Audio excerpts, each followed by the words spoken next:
Do you know what? You can also get this thing called the Daily Stoic email, which is free. It's just an email every morning of a quote from a Stoic philosopher from like 2000 years ago to today, and it's really helped me live my life better. So check it out at the website below. Married women are the easiest prey. Now when I say married women, I don't mean your wife. Your wife is off limits. She is the one that you are supposed to protect. The married woman in this context is a metaphor for people who have been brainwashed into complacency, domesticated into a life of ease. They have surrendered their minds and bodies to comfort, and they no longer care about cultivating virtue or wisdom. They are fat, lazy, and spiritually dead. These are the easiest people to control because they don't think for themselves. And Marcus Aurelius warns us about this in Meditations. He says, "Beware of the company of fools who only want to make you laugh. Fools are the worst of all prey." Seneca also says something similar in his book on a happy life. He says, "Avoid the person who can do you no good but only harm." And what he means by that is someone who only gives you pleasure, who only caters to your whims and desires. Someone who makes you feel good but doesn't actually help you become a better person. These people, according to the Stoics, are the ones who will lead you astray, who will make you lose sight of what's important. So when we talk about married women being the easiest prey, we're talking about people who have been captured by their own desires and comforts, people who have allowed themselves to be domesticated into a life of ease. And what happens then is that these people become like cattle. They're easy prey because they're so complacent and comfortable with their lives. But there is a way to break this cycle, a way to snap yourself out of this state of mind. According to the Stoics, the key is to practice virtue and wisdom in all aspects of your life. When you do this, you become your own master, free from the shackles of complacency and comfort. Marcus Aurelius talks about this in Meditations. He says, "The best revenge is to be unlike him who performed the evil and turn the wrong into right." In other words, when someone does something bad to you or they try to harm you, the best revenge is not to stoop down to their level, but rather to rise above it by doing the right thing. This is how you break the cycle of negativity and resentment and become your own master. There are two types of people in the world, those who make things happen and those who are made to happen. The first group of people are proactive. They take charge of their lives and they make things happen on their terms. They don't wait around for things to happen to them. They go out and make things happen. They are the ones who are in control of their lives. Then there are the second group of people who are reactive. They let things happen to them. They don't take charge of their lives. They let other people make decisions for them. They are the ones who are controlled by other people. And the Stoics say that we should always strive to be in the first group, the people who make things happen. We should never be satisfied with simply reacting to what other people do. We should always take charge of our lives and make things happen on our own terms. In order to do that, we need to cultivate virtue and wisdom in all aspects of our life. When we do this, we become more resilient in the face of adversity. We are less likely to be thrown off course by the actions of other people, and we are more likely to be able to make good things happen in our own lives. So if you want to be in control of your life, if you don't want to be some kind of victim of circumstances or other people, then you need to cultivate virtue and wisdom.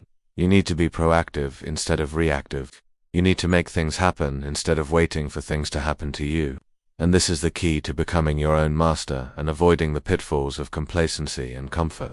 As men, it's our duty to be strong and resilient in the face of adversity. We are the ones who are responsible for protecting those who are weaker than us. This is the Stoic ideal of the masculine man. But how do we actually cultivate this strength?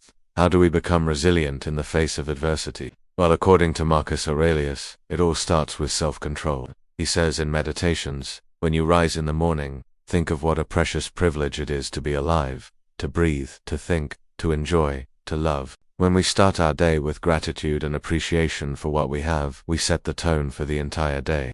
We remind ourselves that we are truly blessed to be alive and to have the ability to think and reason. We also remind ourselves that we are capable of overcoming any obstacle that comes our way. But it's not just about starting your day with a positive mindset. It's also about carrying that mindset with you throughout the day. When you encounter challenges and obstacles, remember that they are opportunities for you to grow and become stronger. Don't complain or make excuses. Instead, focus on what you can control and take action. By doing this, you will gradually build up your resilience and become the kind of man that the Stoics would be proud of. One of the most important things that we can do to cultivate virtue and wisdom in our lives is to be aware of our biases and prejudices. We all have them. We all have preconceived notions about the world and about other people. But if we want to be virtuous and wise, we have to recognize these biases and work to overcome them. Otherwise, we'll just end up perpetuating the same problems that we're trying to solve. Seneca talks about this in his book on the shortness of life. He says, "We are more ready to find fault than to do what is right, more ready to criticize others than to mend our own ways." We're all guilty of this. We're all quick to judge other people and to criticize them for their behavior. But how often do we take the time to examine our own behavior? How often do we take responsibility for our own actions? If we want to be virtuous and wise, we have to be willing to look inwards and to be honest with ourselves about our own faults and weaknesses. We have to be willing to admit that we're all human and that we're all flawed. We have to be willing to forgive ourselves for our mistakes and to learn from them. Forgiveness is one of the most difficult things that we can ever do. We all hold on to grudges and we all find it hard to forgive. But if we want to be virtuous and wise, we have to learn how to forgive. We have to learn how to let go of our anger and resentment and to replace it with compassion and understanding. And finally, we need to cultivate wisdom in our lives. We need to be willing to learn from our experiences and from the experiences of others. We need to be open-minded, and we need to be willing to change our behavior when necessary. These are just a few of the things that we can do to cultivate virtue and wisdom in our lives.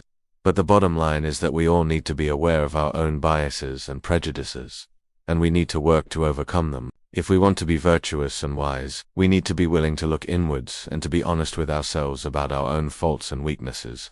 We need to be willing to forgive ourselves for our mistakes and to learn from them. We need to learn how to forgive other people and to let go of our grudges. And we need to be willing to learn from our experiences and from the experiences of others. Only then can we hope to become the kind of people that the Stoics would be proud of. Alright, now you need to watch this video on the Stoic Guide to Dealing with a Narcissist, or check out this video on Stoic philosophy.